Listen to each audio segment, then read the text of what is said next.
Singh Bassi. I'm 28 years old, I'm a professional boxer.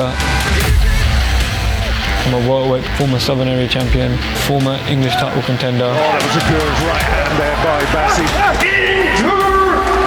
My next fight is coming up very shortly. It's on a massive venue. First time ever there's been boxing held at this particular venue. It's got some big names on the card. Oh, good fight.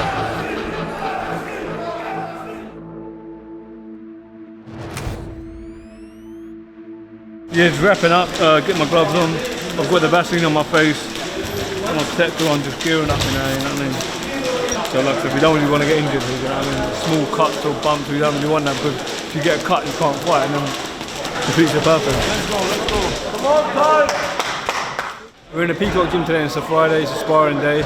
It's a busy gym, there's loads of boys from all over different gyms come here to spar today. And I'll be sparring a German lad. He's an international from Germany, he's a very good fighter. It's one of the most notorious gyms in the country. Floyd Mayweather's been here, loads of legends, they've all trained here. Prince Nassim's trained here. To belong to a gym where them kind of fighters have trained, it's quite special.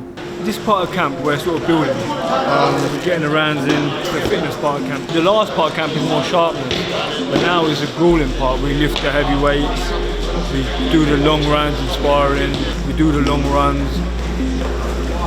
There's no part of training I don't like, if that makes sense. I don't really hate training. It's hard, sparring's hard.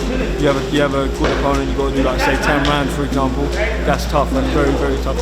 We've trained on a Tuesday, we've trained 10 rounds of sparring on Wednesday, and then Thursday we've got to train again, so it's tough because it just keeps going, it don't ever stop sometimes. And it's very hot and we want to keep it hot, so we want to sweat as much as we can.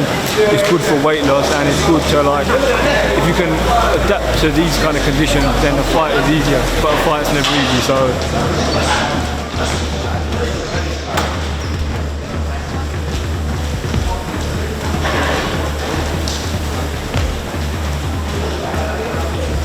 Took a round for him to get warmed up, but once he got into it, a few mistakes, but he got there, you know. He got there, the other fella was slowing up a little bit, and he got on top of it. He was fit for 2 or 3 rounds. After that, you noticed his feet started slowing down, he started planting shots a bit more, so it was easier to hit. And you ask what the difference is between the amateurs, what he was doing first. You had to do that, doing all that. But as the rounds go on, you can't do that. That's when you start getting caught, you get tired, your feet start slowing down, and obviously that was an example. But no disrespect to him, he's a very good fighter. Elite fighter for sure.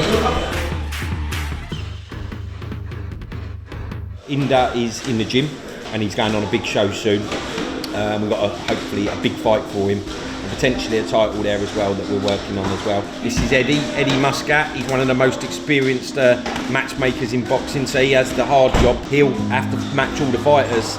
Yeah, Inder's got a big groundbreaking fight coming up. Obviously, nothing can be mentioned at the minute, but it will open doors for him, let's hope. Eddie helps build that fighter so that when they do go on for those big fights at title level, for example, they've had the tests that they need that hopefully make them ready to win it.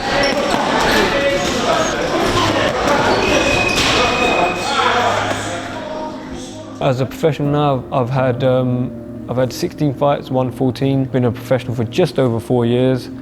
They were probably my standouts. You know, winning the title. It was a first round knockout. It was the first time a Sikh won a title in professional boxing in over 25 years. And to win in first round knockout against an undefeated opponent, that was kind of like the standout. I could never match that.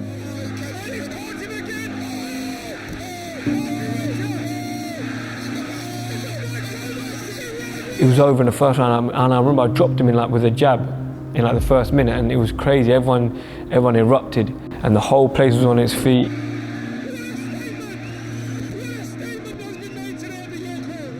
He's a fantastic talent. I think he's 14-2 now. He lost 3 fights ago at English title level, which is a good level.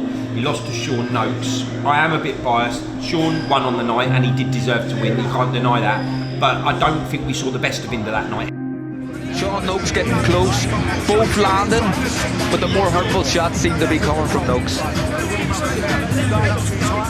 It's quite tough as a fighter, you know, especially when we trained so hard. I was fit, everything went right. You know, it didn't come together on a night, and that's the unfortunate truth of boxing. But I knew I could have been a lot better. I knew I had a lot more in me. But to bounce back from that, it takes a lot personally. But you know, we come again. I've been back out since then. I've had 2 fights. But to box at the O2 on an undercard of Derek Chisholm and Joe Joyce, it was massive because, like I said, the first time a Sikh lad's been on that kind of platform. The English title was such a big belt. Although, like I said, it didn't go my way, it was quite a defining moment.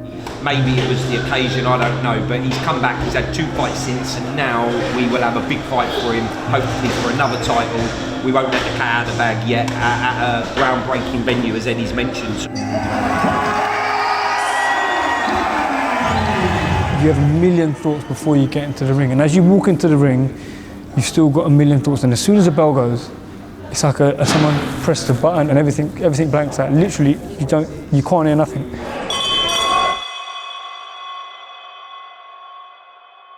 You don't hear anything in the ring, so you just focus solely on the opponent, and it's mad. You don't train yourself to do that; it just happens, and that's all we think about. All I'm thinking about is my opponent, what I need to do, what he's doing, how I can counter him, how I can score points, how I can not get hit.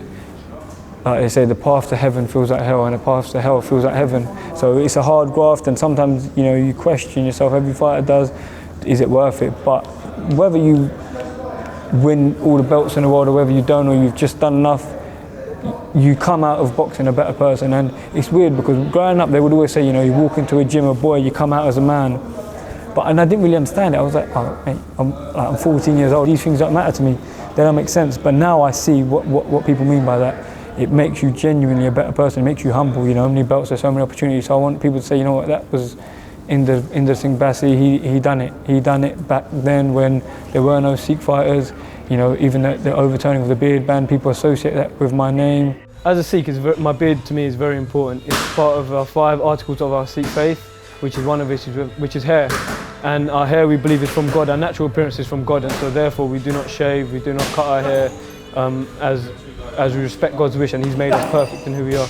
And it's weird because you weren't allowed a beard in amateur boxing.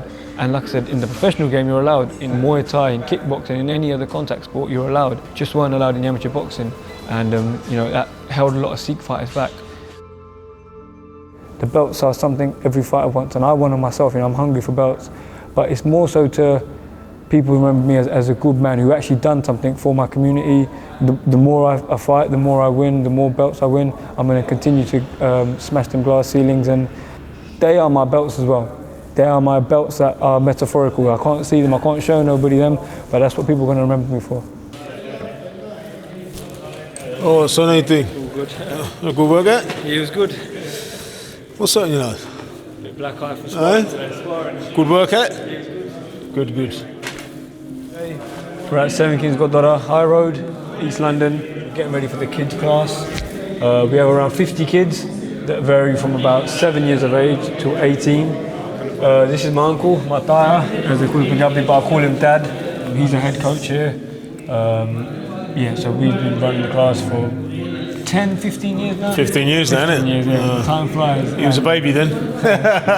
Still is my baby. First pair of boxing boots was my uncle's, you know what I mean? So I've still got them in my house.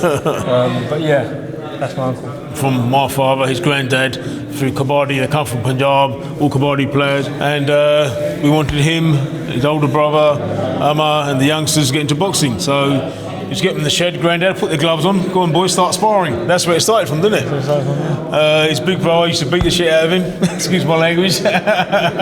From growing up, I've always heard stories, I've always seen old boxing shorts, I've always seen a pair of gloves somewhere around the house. I've always seen the trophies, boxing trophies, and so I've always seen it.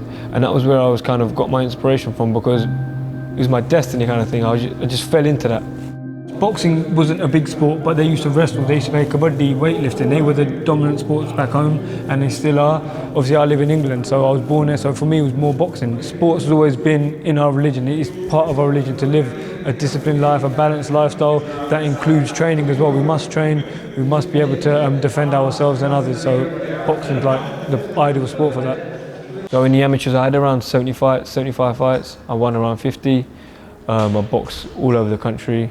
I won 3 national finals. I boxed all over Europe. So yeah, I had quite a long career, back 10 years I think. In the Sikh community as a whole, there's only been like 2 or 3 professional fighters before me. parents and my family were like, you know, we've got to give it a go. I say we because, you know, they're on a journey with me. Signed my first contract, had my professional debut. It was massive. It was like winning a world title to me. It was like the first step. If you do something alone, it's quite difficult, but when you have your community behind you and your family behind you, it makes it a lot easier. You get to share the journey with other people. Oh yeah, definitely. Go to all the fights. So does his granddad, their whole family, even their friends, his uncles. They're like not friends, they're close family. So he's got quite a big following. They're always there. You know, unless something very urgent, important comes up, they'll be there 101%. We know these are the guaranteed boys. They're going to be there 100%.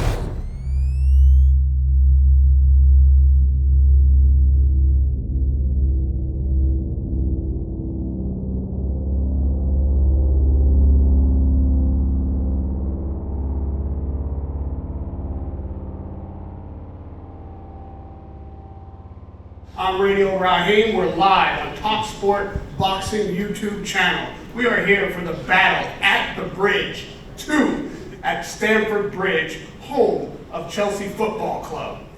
When I tell people I'm boxing at Stamford Bridge, you know, some people, oh man, you could have picked a better stadium, but it's exciting. Everyone's excited. Some big names on the card, both from the English team, the British team and the American team. You've got Roy Jones headlining the American team, so it's massive, and it's a big opportunity for me to be here.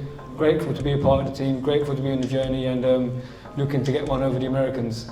You know, before I let you go, Inder, it's likely that we'll see a competition like this over in India. What would that mean to you? Yeah, it'd be a massive deal, you know, it'd be something that's really special to me. India's a big place, it's a big country, but you know, I'd love to be a part of Team Britain to beat the Indians because, you know, like I said, I was born here, I was raised here, I train here, everything I get is from here, so I'd love to be a part of Britain and smash the Indians and the Americans, smash everyone, man. Anyone can get it at this rate. There we go. All the talking's done now, that's all that's left to do is fight. 4th of April couldn't come sooner, you know what I mean? Expect the unexpected and put the work in, opportunities come. It's genuinely mad sport, but to be boxing here, so when I got the call up to say, you know what, you're on this show, it was a big thing for myself. I was a bit shocked. It's everyone's dream to box on the big shows, you know, in front of the bright lights and all that stuff, but do you actually imagine yourself to what extent? I didn't think I'd be here, and it's crazy, do you know what I mean? But this is boxing. Boxing's a mad sport, and we graft hard every day, and the belts for us are like promotions, I guess. That's what we kind of work for. That's kind of what we have to show for all our hard work physically. And to be able to say, you know what, I've boxed here, I've done it. You know, like I said, it's going to be something that's going to stay with me forever. And no one can take it away.